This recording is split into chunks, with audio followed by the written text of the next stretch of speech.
My journey with music started at a young age. In many of the households I grew up in, there was always music playing in the background. I remember dancing and singing with many of my family members. When hearing specific artists, it brings forth those fond memories. Johnny Cash comes on, and I envision my grandpa. If I hear the Judds playing, it takes me back to seeing my grandma and my aunt dancing in the kitchen.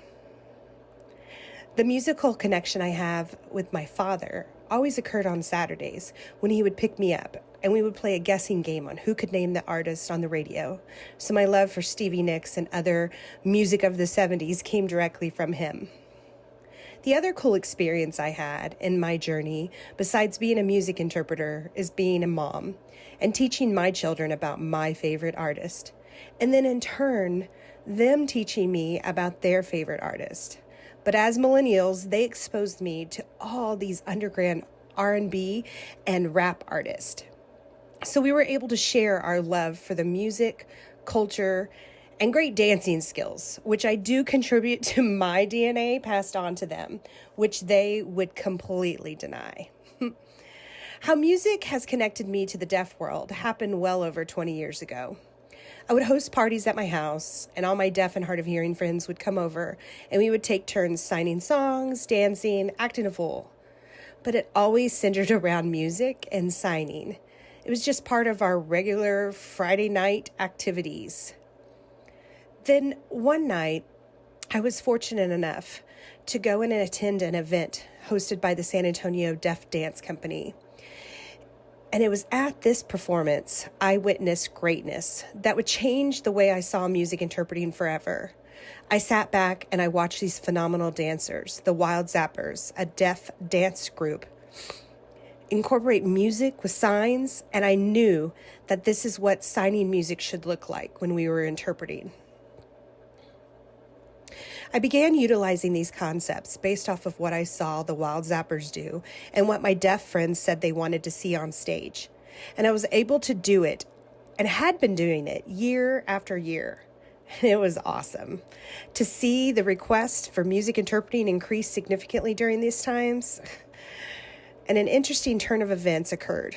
In the earlier part of my interpreting career, while I was working, I contracted spinal meningitis, which contributed to me losing 50% of my hearing, changing the trajectory of my life, not only shifting my identity, but strengthening my understanding of the deaf and hard of hearing world. I began to experience several of the same barriers to communication as my deaf and hard of hearing friends had experienced since birth. Then Lollapalooza happened. In 2013, I was interpreting Kendrick Lamar's set, and someone recorded me and posted it, and the video went viral. It was seen by millions of people. This changed quite a bit for me.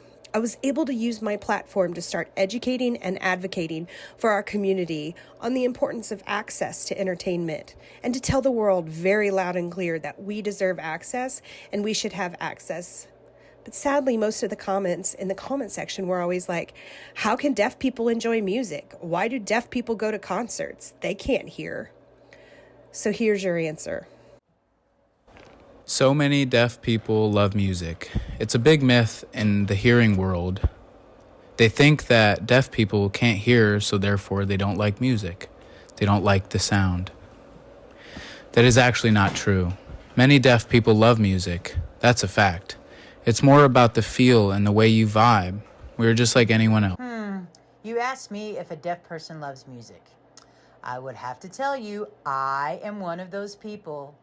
I am an absolute fanatic when it comes to country music, like the incredible George Strait, Co Wetzel, Corey Morrow. I mean, the list goes on and on. I actually have a lot of music on my phone.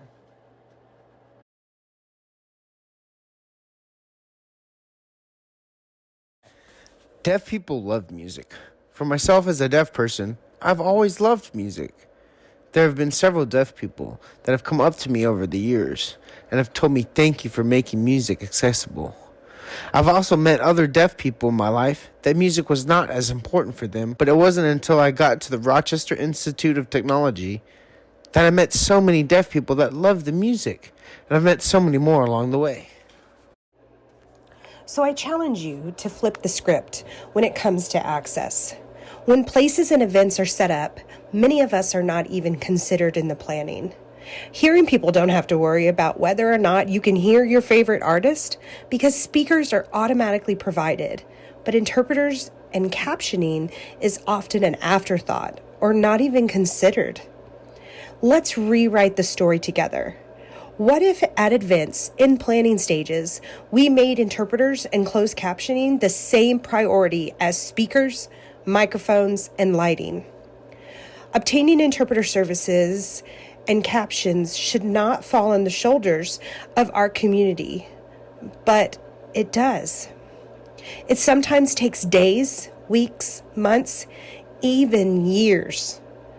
I would love for each of y'all watching this to take a moment and put yourself in the shoes of these individuals and think about how motivated you would be to purchase a ticket if you had to go through this same thing. I think the longest it took me was about a month and a half before I actually got an answer, after asking them repeatedly and them always giving me the runaround. It was really, really annoying. How long did I have to fight to actually obtain interpreter services? I believe from the beginning request and the long process of me purchasing tickets after ticket to this brand new venue was about, say, 2 years before I was finally able to obtain interpreter services. And during those 2 years, friends, family, coworkers were able to attend up to almost 20 different events that I was not able to participate in. Those were a few examples with the same narrative that occurs in our deaf and hard of hearing community. So I challenge us to rewrite the narrative. Here are a few places that we have started to see the change. My first trip abroad landed me in Norway.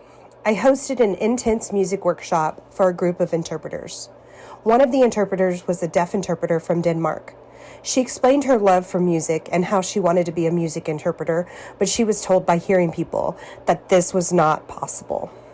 I assisted her in changing that narrative, and look at this incredible work.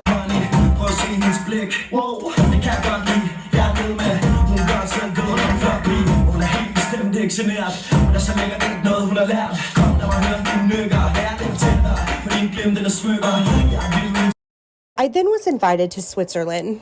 I hosted an event for the deaf community as well as for the hearing community to show them my work and also explain the importance of providing access to music. It was an incredible night. Then I was off to the Czech Republic, where I was invited to interpret on stage at a major music festival, and they told me that this was the first time that this had ever happened in the country. I was also asked to be a speaker at that same festival, and I was lucky enough to team up with a group called Hands Dance, which is a performing troupe of deaf and hearing interpreters. A year later, I was able to take my team of interpreters over to the Ukraine to teach music interpreting, and we provided an in-depth training to interpreters, as well as get them ready for a huge music festival that we would all be working. And in this process, I noticed that there were a couple deaf people who were just watching and observing the training. But they expressed that they wanted to also interpret music, but many had told them that it was not going to be possible. So I helped them rewrite their narrative, and I invited them to also work the music festival.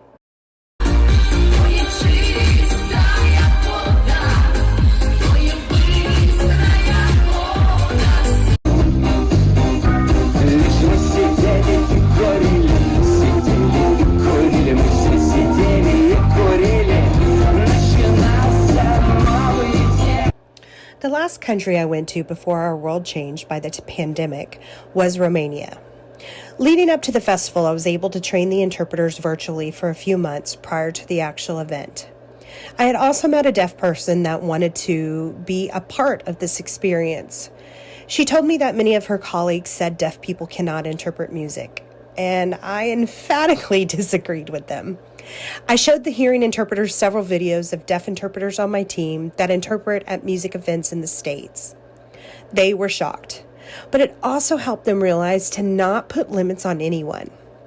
At the festival, I was able to bring one of the Ukrainian deaf interpreters to help assist and support the Romanian deaf interpreter.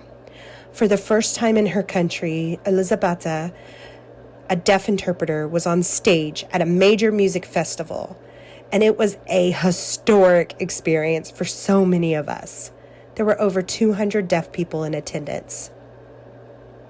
Rewriting the narrative can be challenging, but ensuring we are including all voices in the story will in fact promote a more equitable society.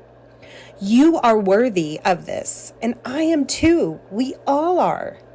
We have the power to change the narrative, but this requires us to be open to the change, which I know can be uncomfortable, and that's okay.